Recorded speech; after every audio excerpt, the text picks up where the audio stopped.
Nate Sexton has been around for a while now, pretty much a staple in the disc golf community. With his commentary for Jomez and his pretty solid disc golf skills, we get to see him a lot. Nate's got some really funny moments. He backs it up though. He has some really solid wins on tour, and he's a big contender in quite a few majors. But with being a contender comes failure, and he has that too.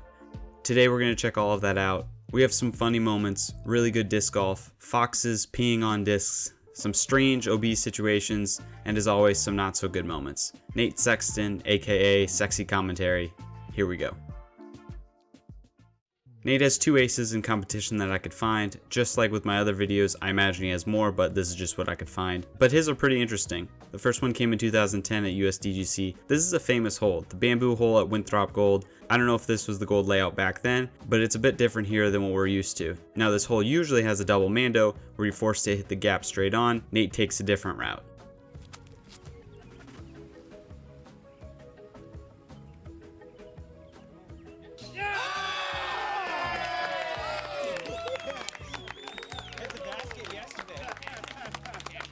The next one came in 2017 at the Texas State Championships. Short hole, only 225 feet, but it's still a cool shot. And with it being Sexton, you know it's going to be a forehand. Because I thought, wow, Jerem, you showed me the line. That's definitely the play. Well, you got it high enough to go in. Oh, sweet. Oh, it's in. I was pretty surprised, man. Pretty happy. Ooh, all right, shot tracker. Yeah, that went. I don't think it really ever lifted, but. Now Sexton does have another ace I found, sort of. In a practice round at the OTB in 2021, Sexton threw in one of his second shots. Practice round, no biggie. This became known as the Fox P ace. You'll understand later. Did you wash that thing off yet? There's the low shot. Go in. Oh! Oh my gosh, he did it. It went in? Yeah. No. With the Foxy? Yeah. That was the Fox P. The Fox P, dude. Fox P ace. Dang.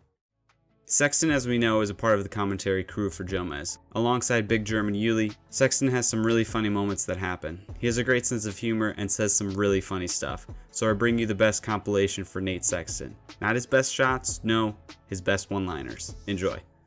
Really been just putting his butt off. And it shows almost nothing left back there.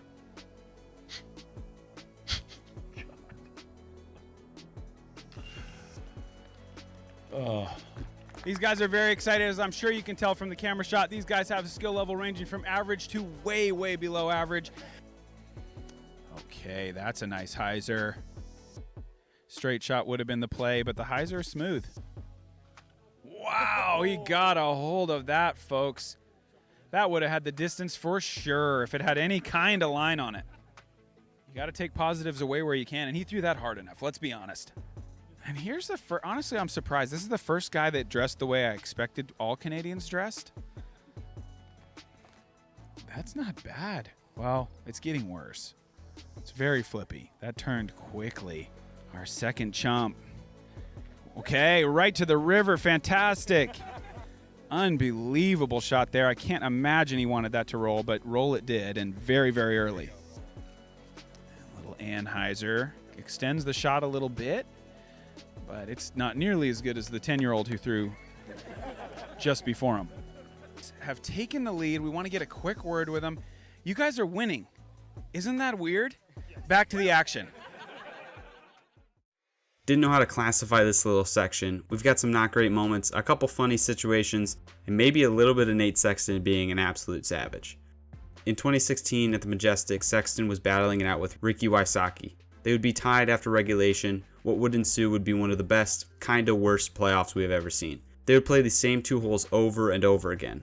The first hole was just a chip shot forehand, nothing exciting happened on that hole. The first time they played the other hole, an island green with a bit of wind, there was some real excitement. Sexton gets his forehand up there nice and close, watch where it lands.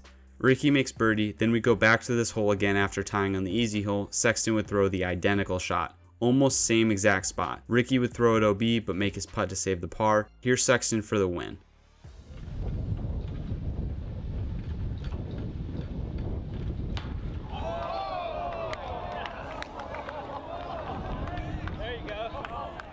Ugh, devastating. They would tie on the easy hole again. We're now on the 6th playoff hole. Both players would miss the island green. Ricky up first from his drop. He would make his putt, all the pressure on Sexton. Nate couldn't get it done. Bit of a bummer, especially at short putt for the win.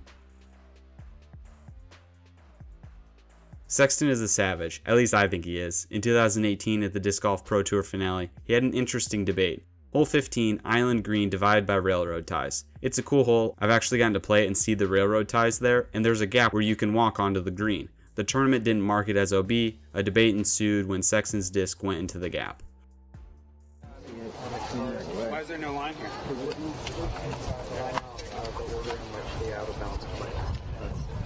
The out of bounds that are listed on their lines out of order. I don't know where the line is on this one, but it should say, I'm assuming it says. I don't think it's probably in, but I would love to hear the reasoning why there's no line, or just have someone who knows what they're talking about be around. I agree. Nobody's here, is basically what we're hearing. What if we landed on top of it? It shouldn't be. You wouldn't think it'd be in, but someone. Just play it provisional. I mean, Sure. Yeah, just play it. Sure. Take a picture and show it to Steve. I don't think you're allowed to do that. I've already mentioned the Fox P Ace, so what's the story behind that?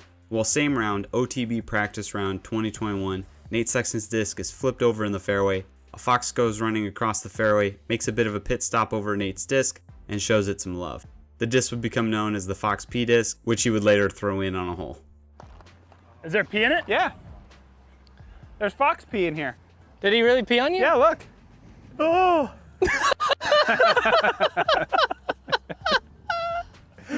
Why did he do that to me?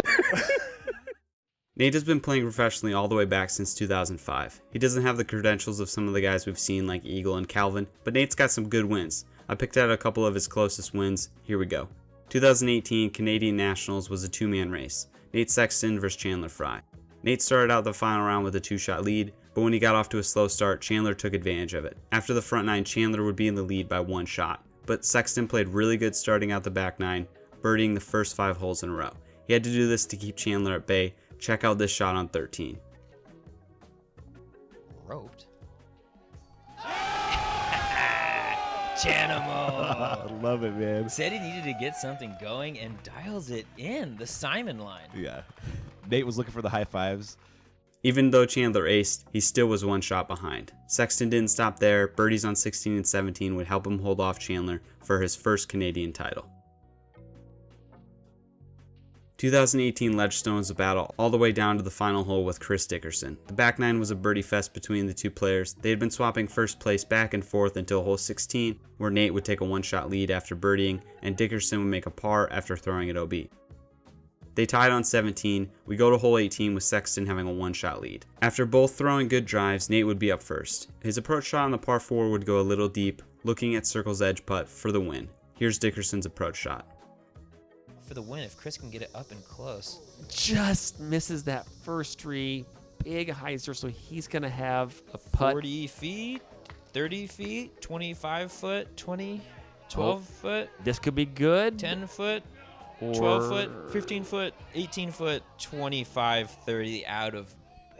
Sexton wouldn't need to make the putt. He wins Ledgestone by 2 shots over Dickerson, all the way down to the end. Crazy roll away.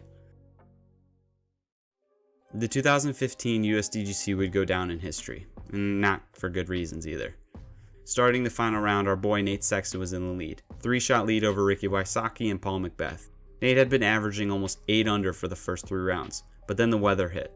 The final round was in some really crappy rain. It wouldn't help how Nate played. He tried his best to hold on to the lead, but he just would be making pars on the front 9. Then the bogeys started happening. A double on 9 and a bogey on 10 would just be the start. 14 and 15 he would grab a couple more bogeys. Then 17 happened. The tricky island green would be the downfall of many players that day. Not just 1 miss, but 2 for Nate Sexton. It would result in a 7.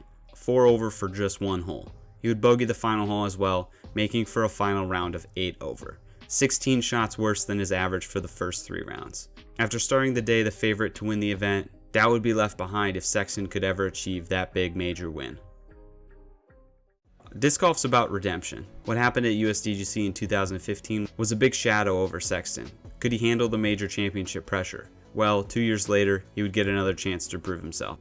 USDGC, same tournament, same course, different Nate.